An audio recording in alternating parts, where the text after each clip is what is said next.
Welcome back.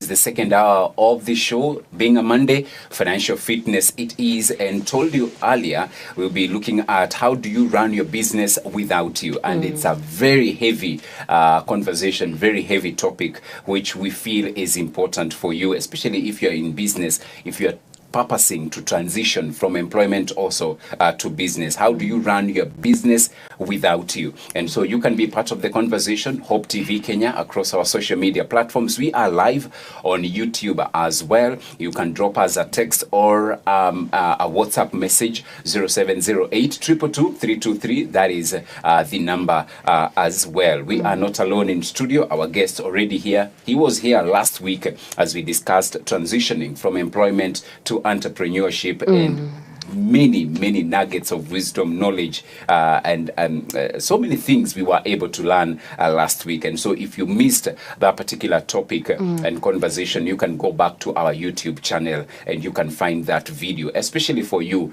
who is in employment and you are thinking, you are contemplating transitioning into business. How easy, how comfortable is it? That is a conversation that you need to listen to. And so you can go back to our YouTube channel. Our guest, Emmanuel Mbogoli, he is a business coach. He was here last week. Good to see you. Good to see you too, George. Karibu back to the studio. Asante sana. Yeah, you've met now my co-host. Yes.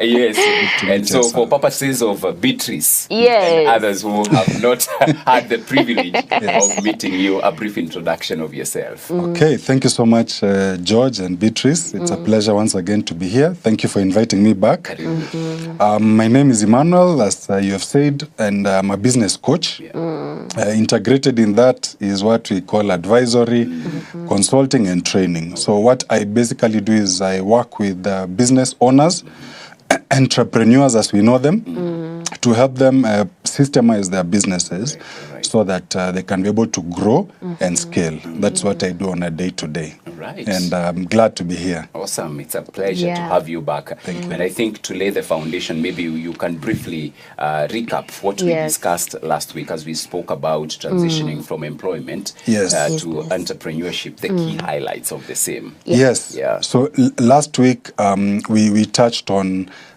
what are the key things to put into consideration for someone who is looking to make that transition. And Gigi, even after that, a few people reached out to me, and I was telling them it both for people who are in employment, but I also realized that there are some of us who are outside here who are now looking to professionalize their business. So that session was also impactful for them. And maybe just to touch on the highlights, what we talked about was how do you prepare to be able to leave employment and go into business ownership as we know it. And just top of my mind, I remember we touched on, for example, things like how do you affirm or confirm that this business idea you have is viable. Remember, we said that it's not good just to start a business thinking about making money, but you need to be able to ensure that you're running a business that is viable.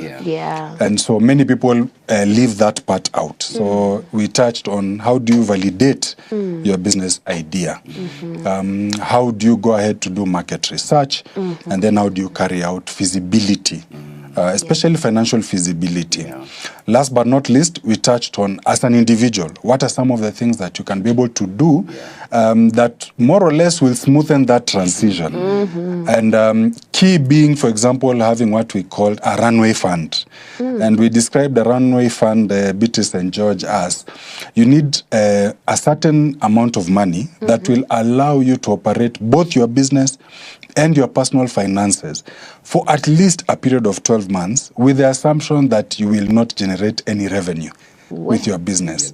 Something that many people do. And remember from my example, I said I started a business and I made my first sale after 3 months. 3 months.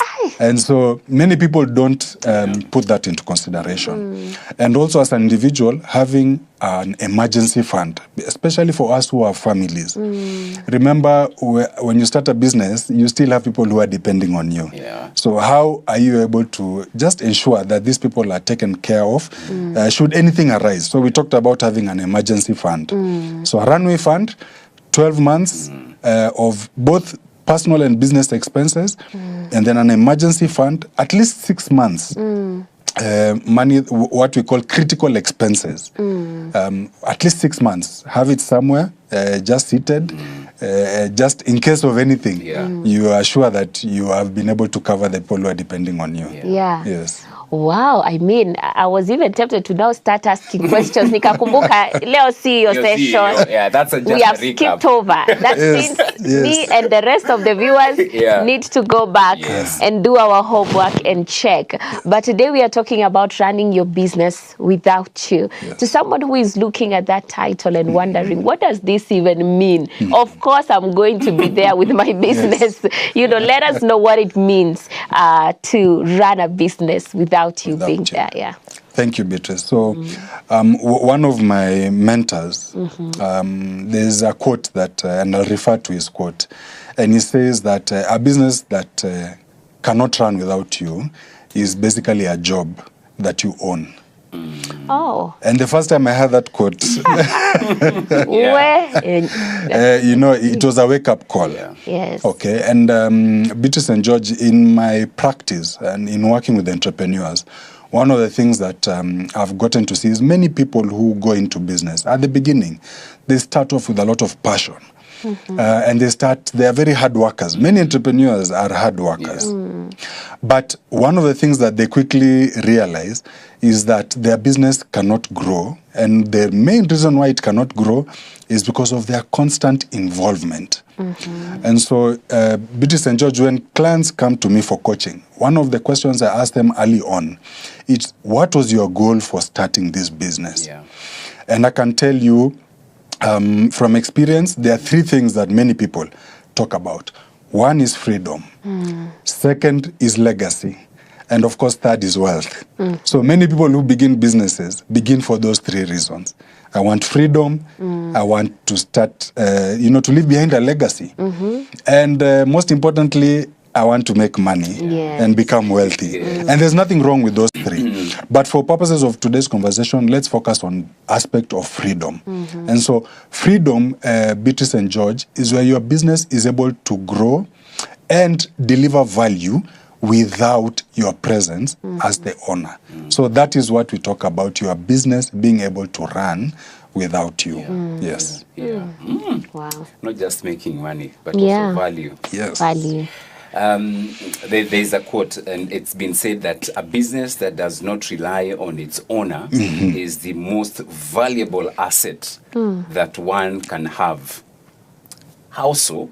Now that you are a business coach and you have, walked this journey, you have interacted with all people of diverse backgrounds, of those who are starting up, those who want to professionalize, those who want to, increase the volume and all. What are some of the benefits that also you get to enjoy when your business is now running on its own? Okay, so that's a good question. So, George, I'd like to approach this conversation, maybe even from the how first. How do you get to achieve to run your business without you? And for that conversation today, I'll focus on 3 areas. All right. One is processes. The second one is people. And then the third one is structures. Processes, people and structures. Very key. Yeah. But before we dive into that, George, I'd like to bring a distinction that very many entrepreneurs struggle with. You see, George, to be able to run a successful business, you need what I say are 2 main characters. One is you need a dreamer, okay? And for purposes of today's context, we'll call the dreamer a visionary, okay? Yes. But the other very critical role that you need for a successful business is a doer, okay? A dreamer and a doer.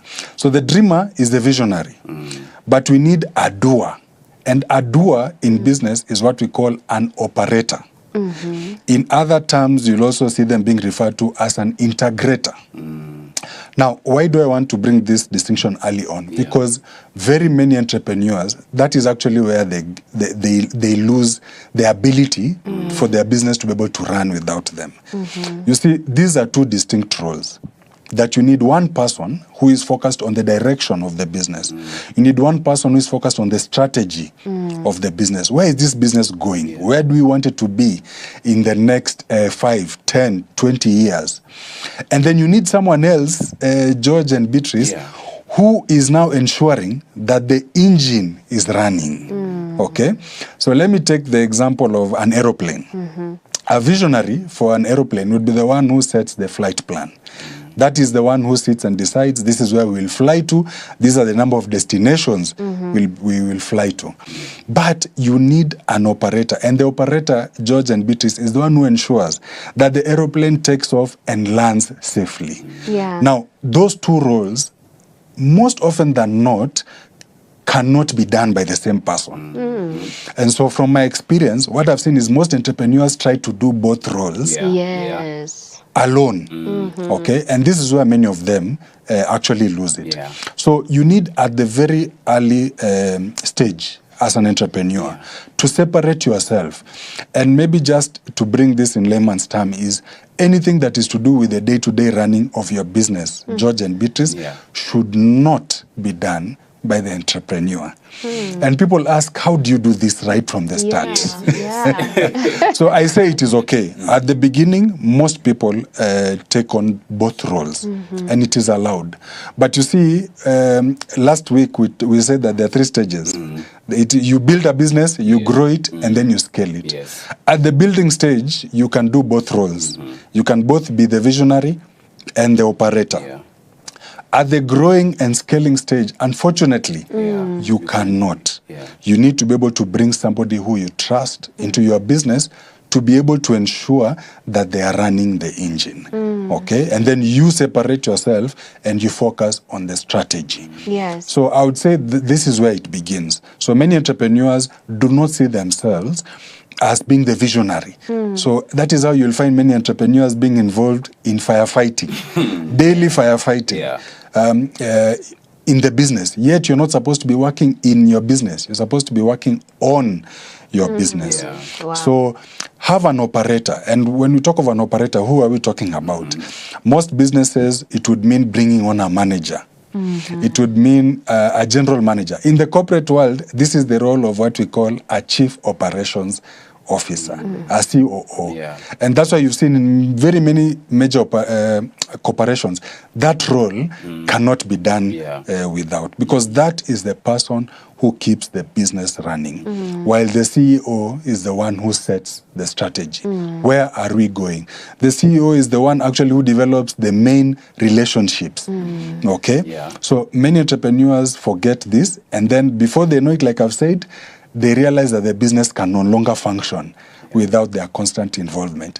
They are involved in every decision making in the business.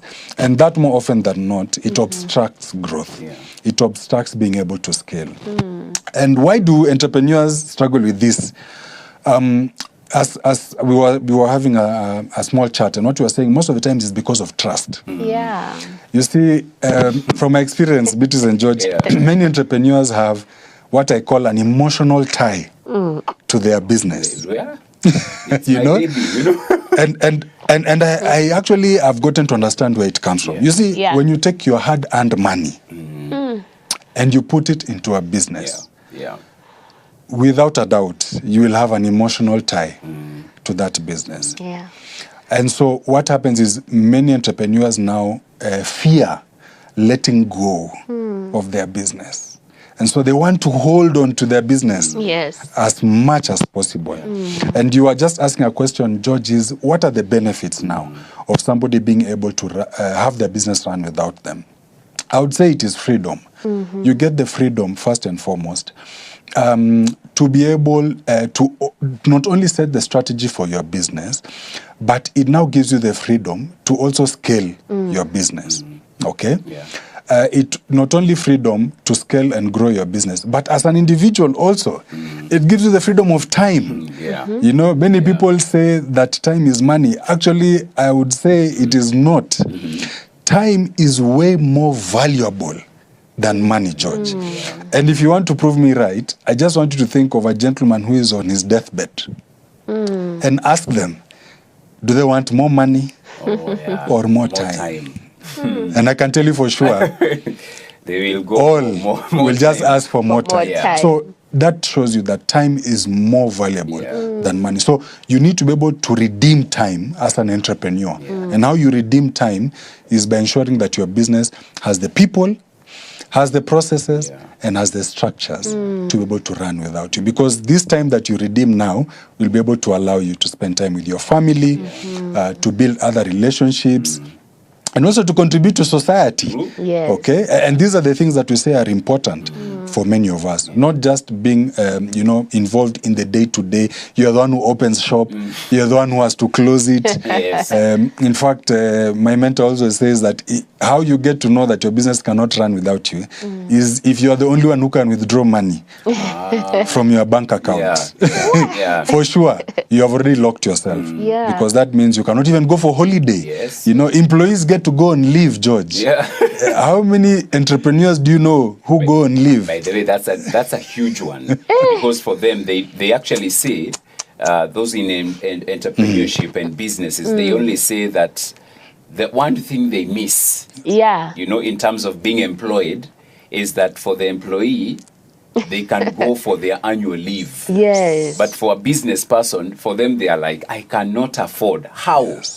Niachie biashara nani? Exactly. Yeah. And so you get that many entrepreneurs don't have they don't get to rest. And so I've seen multiple researchers now say that even mental health, takes a very big toll, more on entrepreneurs. Yeah.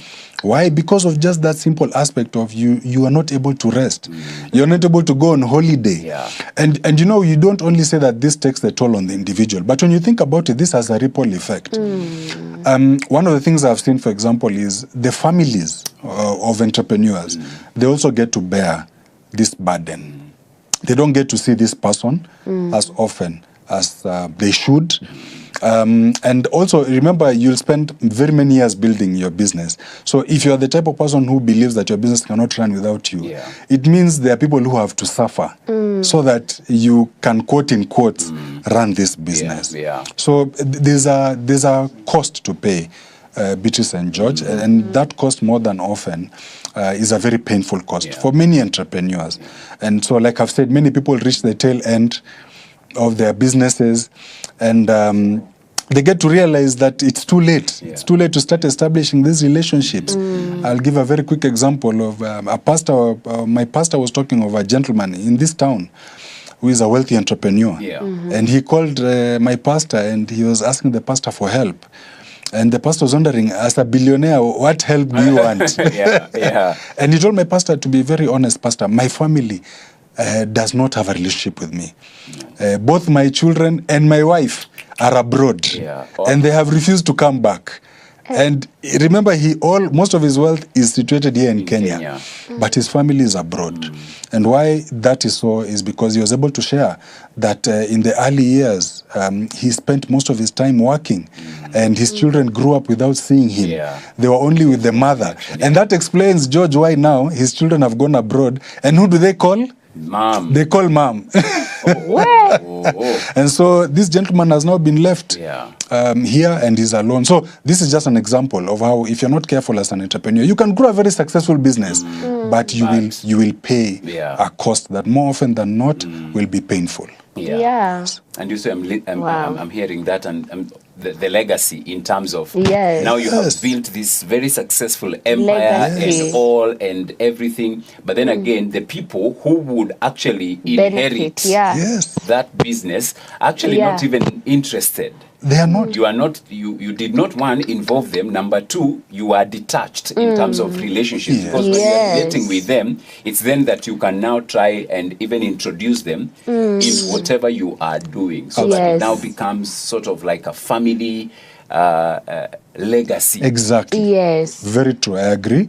So that is something they don't many entrepreneurs don't put into consideration. And like you've said, that is the cost that many of them end up paying. And so you lose out on legacy. Because when people think about this business, your family remembers this is the business that took dad away. This is the business that took that. Yes, it took my husband away. Okay. And so that cost sometimes can be, and that's why you get even many people not wanting to, like you say, take over that business because the attachment to that business is negative. And I think now it's making me realize that as I'm thinking of business, I should also be thinking of the aspect of who am I bringing in. Because most times when we start with business, our mind is not inclined towards who can come in. We are not even thinking of it. Our mindset is, this is my business. I want to run it. I want it to be successful. But also it's important for us to acknowledge the fears that people do have, because number one, there are those trust issues you've mentioned. And even with your own example of making sales after 3 months, the formative, times of starting this business, those first days, sometimes can really be crucial, even in terms of you bringing someone in when you've not really gotten the hang of it. So maybe let us know of the factors that determine that my business is ripe to bring someone in. At what point am I safe to say that now I can usher someone in, so that they don't come in and I'm still struggling to get my footing in the business that I've begun? That's a very good question, Beatrice. And so I began by saying that more often than not, it is good if the first person that you bring into your business is, remember what you called an operator or an integrator. And so that could be a manager to help you. But I like the question you've asked, because you are saying you need to lay a foundation before you bring in these people. So that's where we talk about processes. Okay? So let's dive into processes. Now, I'm going to say something here that people run systems, and then systems run the business. Okay? People run systems, and then systems run the business. So systems here are what Beatrice and George were calling the processes. So you as an entrepreneur, you need to be the first person to lay those processes in your business. And when you talk about processes, what are we talking about? In every business, if I can say, every business has what you call a value chain. If you are producing a product or you're providing a service, there is a process for doing that. The process is, what and foremost are you providing? Who are you providing it to? And then how do you reach out to that person for them to know about what you're offering? And then once they have known and they have bought into the benefits of that product or service, how do you now onboard them, have them purchase the product or service, all the way to even what in many places we call after sales. Okay? So you have a restaurant, for example. So you need first and foremost to document what are we providing. So you come up with your own menu, first and foremost. These are the meals that we will be offering. Behind that menu, it means there have to be recipes. So you come up with your recipes, okay? And then behind those recipes, you'll need to even, and we'll talk about when we go to people, who will be handling what, okay? And it's interesting, I've chosen the example of a restaurant. I don't know if you know of the business called McDonald's. A very successful franchise. And I took time to study the McDonald's business. And what I got to learn is actually that their business, in essence, is the system that they have set up. So McDonald's, at the very early stage, what they did is they were able to establish these processes and document them. So McDonald's has a promise that they are able to generate, or rather to prepare a burger in 30 seconds. That is their promise. And why are they able to do this? Is because of the processes. So they were able at a very early stage to set the processes that are required in the business to provide this burger within the 30 seconds that they promise that they do. And so as an entrepreneur, George and Beatrice, you also need to set the processes in your business. Document them. for those of us who are in corporate, we have had a lot of standard operating procedures. So have standard operating procedures in your business of how, for example, a client is onboarded onto your business. Once they are onboarded, how are they taken through the process of all the services or products that you have? And how do they even come to that decision? There has to be a process that you will take that customer through for them to be able to reach a decision. Once they have reached a decision and they're ready to pay, what is the process? So there has to be financial processes that an invoice, for example, has to be dispatched to this client. And once they have acknowledged receipt of the invoice, they go ahead and make payment. This payment is acknowledged, and that is when they are able to have access to the product or the service. So it's very important at an early stage to have processes in place. So I would say it's important even before you have people.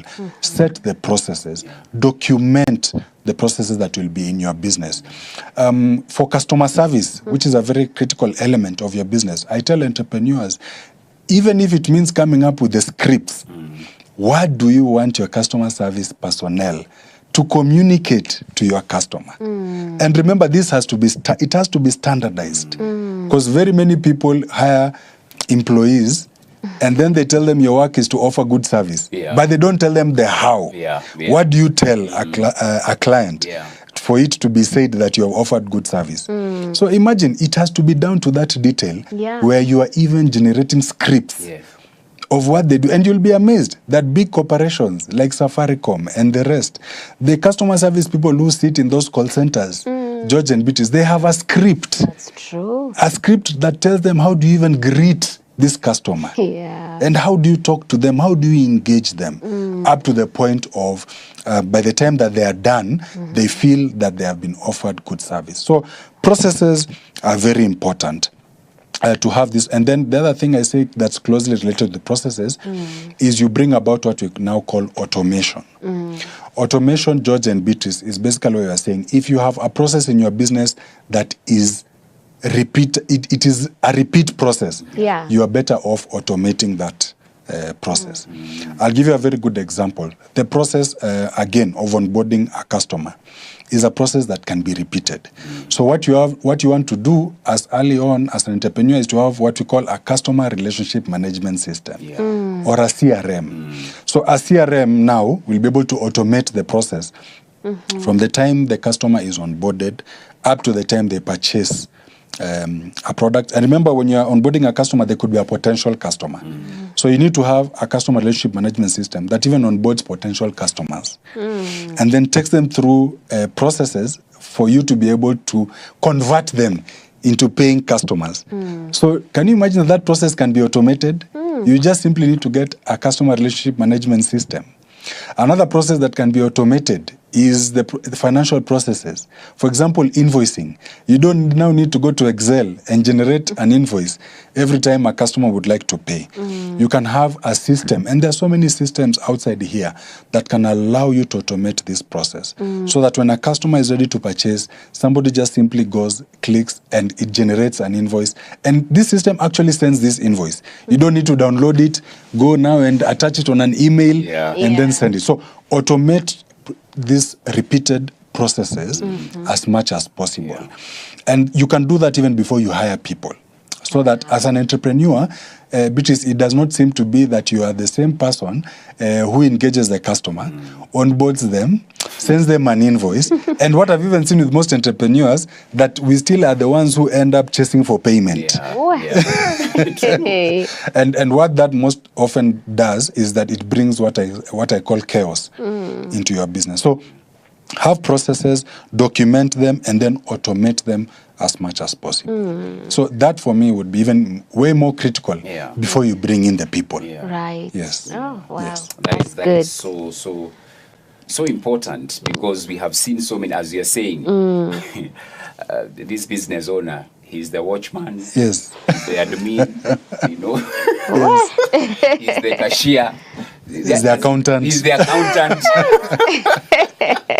So you really want, they are taking too much. Yes. That even in terms of even trying to look at loopholes and all, they cannot actually see them. You can't because see. they are part and I loved when after last week you were saying even for some people they don't even, for some business owners. Yeah. The salary, the monies, Yes. because they are the business owners. Yes. Hii pesa ni yangu. So there is no, what are you telling me? Exactly. But you're telling me about, is it your mentor? Yes. Yeah. The business, it's a vast business. Yes. But they are paid a salary. As the CEO. As the CEO. They also receive a salary. In fact, George, if you remember, I was mentioning that he shocked, those of us who were in the room, he shocked us by telling us he does not know the bank balance. Imagine. Of his business. Of his business. Wow. When I grow up. So someone is managing that aspect. Is managing of his that business. aspect. He's a signatory in the bank account purely by the factor that in this country, when you're opening a bank account, we have what we call KYC requirements. Yeah. So as a director, the bank needs to know you. Yeah. But in essence, his signature is not needed to withdraw money from this business. Yeah. He has a finance director who handles that end to end. Yeah. And then they have accountants who raise those payments before they are approved. So these are the processes that now we are talking about, George. But many entrepreneurs, like you said, we end up being the ones who are doing everything. And so you are caught in between balancing your books at the end of the month and producing the reports for yourself. And sometimes even that means you are the one, like I've said, even chasing for payments. So you can imagine, George, if I came to you and I convinced you to buy my, to take my services, and then I'm still the same person coming back to tell you now, George, it has been 1 month now. So the best thing to be able to bring in efficiency in a business is to now, once you have the process in place, separate the roles. And that is where now the aspect of people comes in. So now for people, I'll give you another quote. Yes. And you say, as a business owner, you don't build a business. You build people, and then people build your business. You build people. You build And people. then those people build And then those people build your business. Okay. So what do we mean by that? As a business owner or as an entrepreneur, one of the things you need to be able to do is very quickly, you need to hire and train the right people. Okay? So at the very beginning, I talked about when you're doing the processes, one of the things you will do is there are also processes under hiring people. So, for example, there's this thing in corporate we call an organogram. Yes. I don't know why entrepreneurs believe they don't need an organogram. It's only in the corporate world. Those things, because those things are only in the corporate world. SOPs. You hear SOPs and you're like, nah. Exactly. That is in the corporate. Now, organogram. They are very critical. So when you're thinking of people, even before you hire, structure an organogram. And when you're structuring an organogram, you're not saying these are the people I have. You are saying these are the people that I need for this business to be able to function in a way that is efficient and effective. So once you have structured an organogram, come up with role profiles. Okay? It's very interesting when I meet entrepreneurs outside here that even the business owners themselves do not have a role profile. Okay? So many entrepreneurs believe, again, job descriptions are things for employees. So I tell people, even for yourself, do you have a job description? So have a job description for yourself, and then have a job description for every role that you have deemed to be critical in your business. And then now be able to go out and hire people. And again, here I'll say the biggest mistakes many entrepreneurs make is we hire relatives or we hire friends. The uncle. So the uncle who is in a room with a big business. So you make a phone call back home. Anyone? And you ask who finished school last year and who has graduated. But this is where I say many people, even though it's not bad to do this, George, because you're giving opportunities. What you want is, even if you're going to do this, ensure you're doing it in the right way. Ensure that by the time this person is coming, you give them a job description. Ensure you give them an employment contract that stipulates what are your expectations of them and what should they expect from you as an employer. So these are some of the processes now that we talk about when it comes to people. Another also common mistake that very many entrepreneurs make is that we hire people and then we don't empower them. And so that's why you hear many people say that entrepreneurs more often than not micromanage people. And the aspect of micromanaging goes back to what I said at the beginning. You have not separated yourself from this business. And so even when you hire people, you still feel the need to micromanage them to ensure that even the decisions they are making are aligned to you. And you know, you can't be able to grow a business like that, George and Beatrice. When you hire people, empower them. Because what you're saying is you've hired competent people. Otherwise, you would not have hired them. Very true. So when you hire someone who is competent and you have trained them, then empower them. Empower them by delegating authority. So this is what I tell you, delegate authority. Do not abdicate. So there's a difference. When you abdicate is when you hire someone and then you leave them. And you allow them to run, as they wish. But delegating authority means that you're able to tell someone that this is your role. And this is the way we do things here. And this is what I want you to do. And this is your employment contract. And this is also how I will measure your performance. That is also something that very many people don't do. You hire someone, you don't tell them how you'll measure their performance. So those are part of the processes that are concerned with people. So another thing you also want to do when it comes to people is create a culture of ownership. As a business owner, create a mindset in your employees that allows them to think as owners. And I'll tell you, as an entrepreneur, if you want to know you've created a culture of ownership, how you measure it is if your people are able to work without necessarily referring every decision to you. The moment you find your employees referring every decision to you, then there lacks a culture of ownership in that business. Because what happens in that kind of business is where people, sometimes even, I also say, and from my experience, it comes from fear. You have hired someone, but because you still want to micromanage them, they now fear making decisions. Okay? And so they have to come back to you. And they have to tell you, Beatrice, there's this client, and this is this and this and this is what they are saying. What should I do? You know? So purely no culture of ownership. They have to keep referring back to you for each and even sometimes even small decisions. You find that they are referring back to you. So as a business owner, as an entrepreneur, create a culture of ownership in your business. That allows your people to be able to run the business. Because what we are saying, George and Beatrice, is if you've hired them right, because of their competencies, and then you've delegated authority, surely you need to trust them.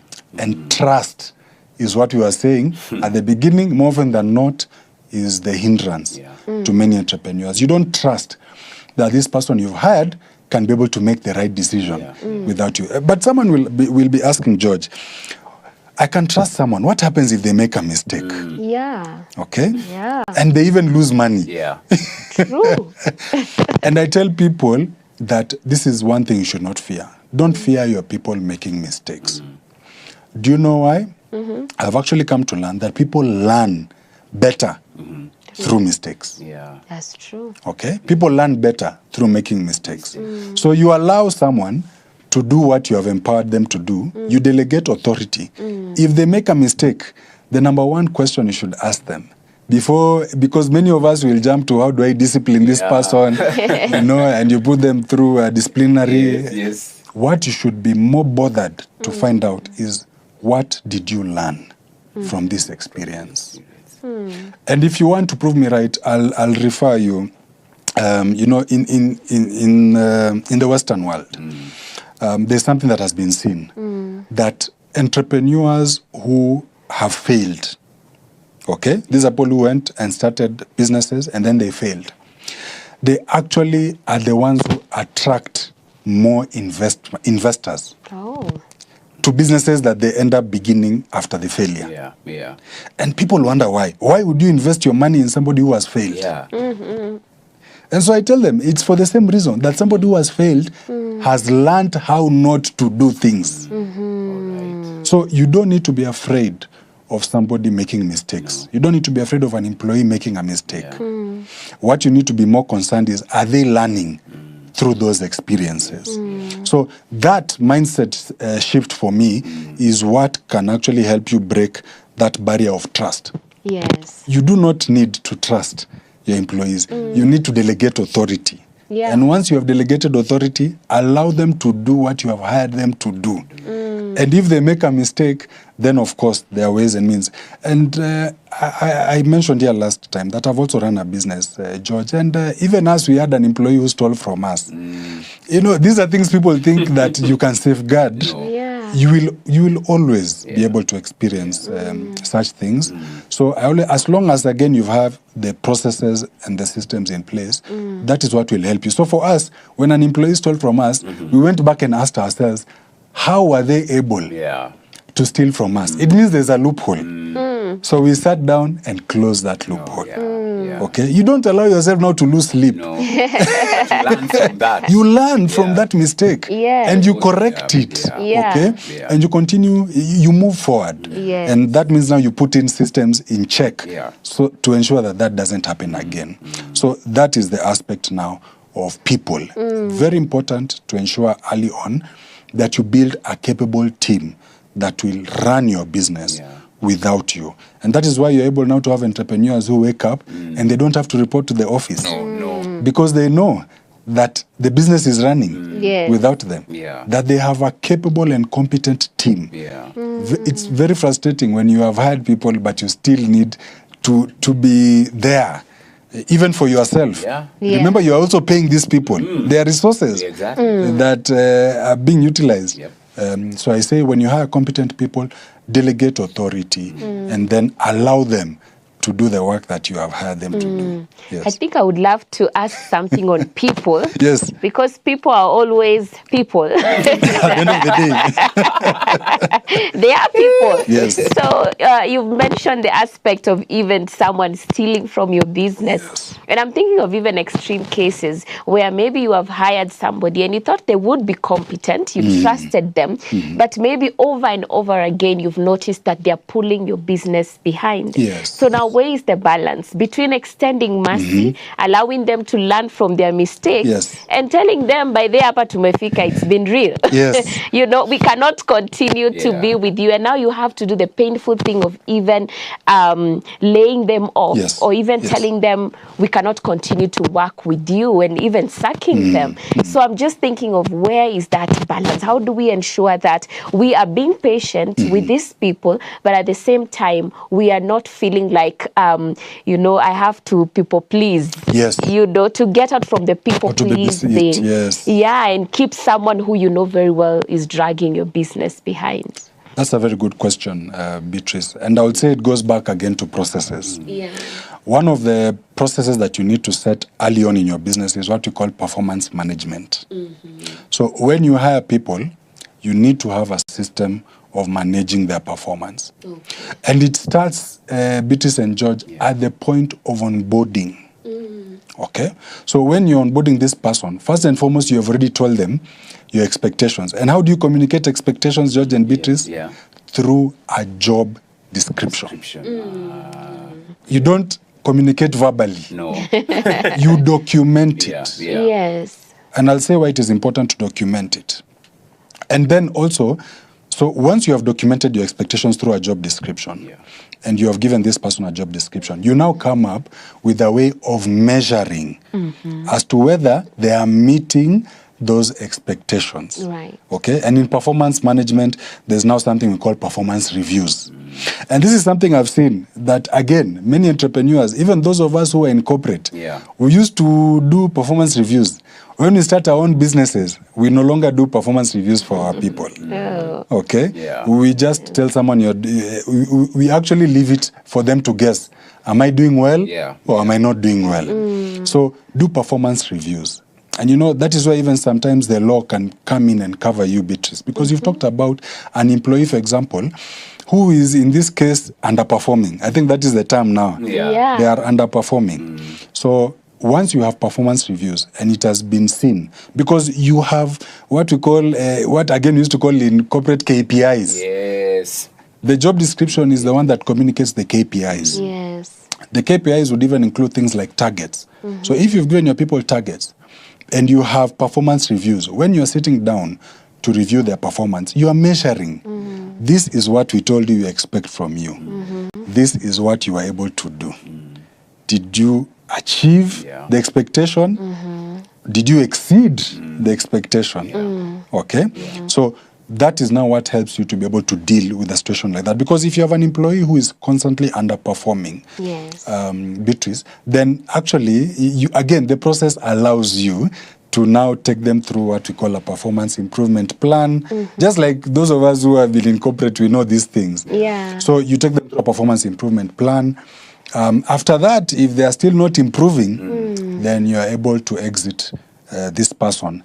By, of course, following again what the law says. Again, when I talk of processes, there are internal processes, but there are also processes that are external. In this country, we have an Employment Act. It is good to also ensure that as a business owner, you are complying with what the law says about how you should handle employees. So you don't just walk into your office, for example, Beatrice, and tell someone, I don't want to see you again.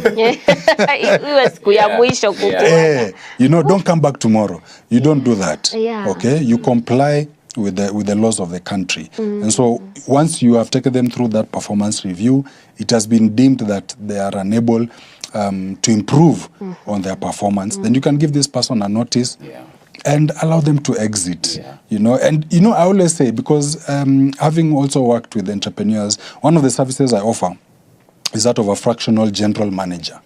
So I also offer interim services as a general manager for a specific period of time. And from my experience with a few businesses where I've been able to provide this, is for employees who are taken through this process, even by the time that you're exiting them, they actually acknowledge that surely they have underperformed. That is because you communicated the expectations, you measured them through performance reviews, and now you reached a point where you're able to realize that they are not performing, so you are able to exit them. So it goes back to processes, Beatrice. Just ensure you have performance management systems in place that allow you to manage people. So we have touched on processes. We have touched on people. And finally, structures. The structures. So it's, and actually they are sort of intertwined. They are very much following them. They are in a way intertwined. But you know, listening to all those things, the one thing that for me I also have seen with many entrepreneurs is maybe ignorance and also fear. Fear in terms of who do I trust, who do I bring on board and all. But now, having explained all those things, it's an interview. And then once the onboarding stage, you give all those now, not requirements, but expectations. So this is what I expect from you and all. Being told we have like 2 minutes. I wonder how. I know, right? Time has flown. Really flown. So maybe let me just touch on structures, if you'll allow me. Please. So very many entrepreneurs, again, if you want to have a business that will grow and scale for that purpose, you need to bring in accountability. Okay? So the aspect that brings in accountability for entrepreneurs, Beatrice and George, is governance. Okay? And so when you talk of governance is basically a framework of accountability. So how do you build a framework of accountability as a business owner? You know, again, especially if you are coming from employment, you are used to reporting to a boss. Yes. Now, you know, many people actually say, I want to become an entrepreneur so that I can work for myself. Yes. Yes. And I tell people, you will never work for yourself. Yeah. You always need to have somebody who you report to, because that is what will help you be accountable. So for an entrepreneur, very quickly, the framework for accountability is governance. So how do you put in governance structures for a business? It can be as simple as having an advisory board. So what is an advisory board? An advisory board, Gigi and Beatrice, is you have this group of experts. Okay? You look at your business, the industry that you are in, and what you will require, and you say, I need specific expertise that will allow me to be able to grow this business. And then you go out and look for those people. Okay? And you approach them, and you engage them officially. And you tell them, I would like you to come and be my advisory board member. Okay? So advisory board members are just basically that. It's a group of experts who offer advice to a business owner on how to run their business or on how to grow it or how to scale it. Very important to have that advisory board, because this now becomes the structure of accountability. You will need to have regular board meetings with these people and communicate with them, what are you planning to do? Remember, these are not the people who you also, even you as the business owner, you need to have targets. Yes. So if you are saying that I would like my business this year to generate 10 million shillings, who will hold you accountable to that number? So you meet with these people, mostly on a quarterly basis, and tell them, we had said that we will generate revenue of 10 million this year. This is where we are. And then they ask you, what are some of the challenges that you are facing? Some of these advisory board members sometimes also come to add value to your business. How it could be, maybe their networks. Okay, so you could get an advisory board member who has a deep network in the industry that you're looking to serve. And so what you need this person to be able to open doors for you. I also had one of my mentors who is in the milling business say the same thing. They brought in an advisory board member, and at the beginning, their challenge was putting their product onto shelves, supermarket shelves. It's very difficult in this country to have your products on supermarket shelves. And so this advisory board member just picked his call, and he made one phone call. And this gentleman was able to put his products in almost 3 supermarkets. So that's why you need people. Okay, so have a governance structure, and then we talked about having an operator. Okay, and I forgot to even make a comparison very quickly. That even in the Bible, this concept was there. Do you remember Moses? Yeah. Moses was the visionary, but do you know who was the operator? Do you know who was the operator? It was Aaron. Yeah. Aaron was the operator. Right? For Moses. Same to Paul. Luke was the operator for Paul, if you remember very well. So, again, have governance structure, but also have an operator. And then I know we're running out of time, but I've said last but not least, also factor in the aspect of legal and compliance. So again, ensuring that whatever it is that you are doing, you are complying with the laws of the country. Ensure that you have all the licenses that are required, for example, for you to operate. Okay? Many people also start businesses without wanting to bother. And then what you find is that you go back now to firefight because the government is on you asking for this license and that license. And these are things that you should have had before you start the business. So those are what we call structures in a nutshell. Wow. Hey, I see Mungai Felix tuned in. Emmanuel, the excellent business teacher. Carla's saying, loving the conversation. I also see Diana Nyawanda. SOPs are very crucial. Yes. Thank you. Getonye Waflos also adding, well done, Bwana Emmanuel.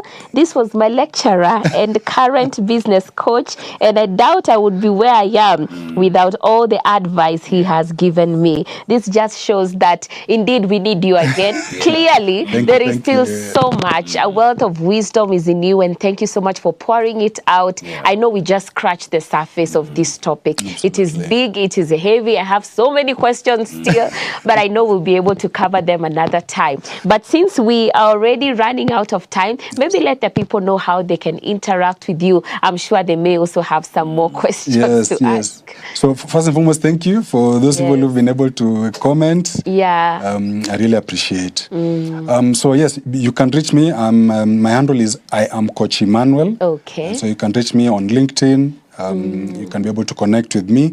But if you don't mind, I can also share my number. Sure. It's the quickest way to communicate. So you can reach me on 0755 826 974.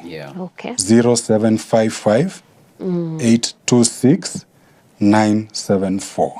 And if you'll allow me, in the last 2 seconds, I also mentioned last week that I've written a book. Yes. And so the book is out. If you just reach me on that number on WhatsApp, I can be able to tell you, because this book now covers comprehensively.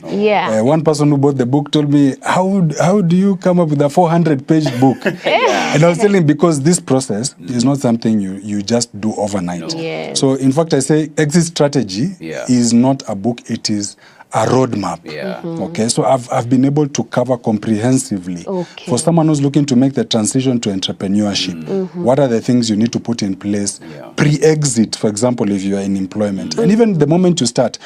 Some of these things you're talking about here are also in exit strategy in the book, so they can be able to reach out, and I'll be able to get them a copy. Thank you so much. Thank you so much. Wow. You leave us in a better position than when we began. So thank you so very much. Really appreciate your wisdom and also your time this morning. And of course, you can go back, listen to what we discussed last week in terms of transition, what we have discussed now as you incorporate the same, so that you become a better person as you try to transition, or rather as you're planning to transition. For those who are still in their baby steps in their businesses as well, this will come in handy. So thank you so very much for your time. God willing, we'll do this again tomorrow morning, same time, same place. From me, John Gishuru, it's Kwaheri for now. And my name is Beatrice Nudi. We'll see you guys tomorrow on One Day at a Time.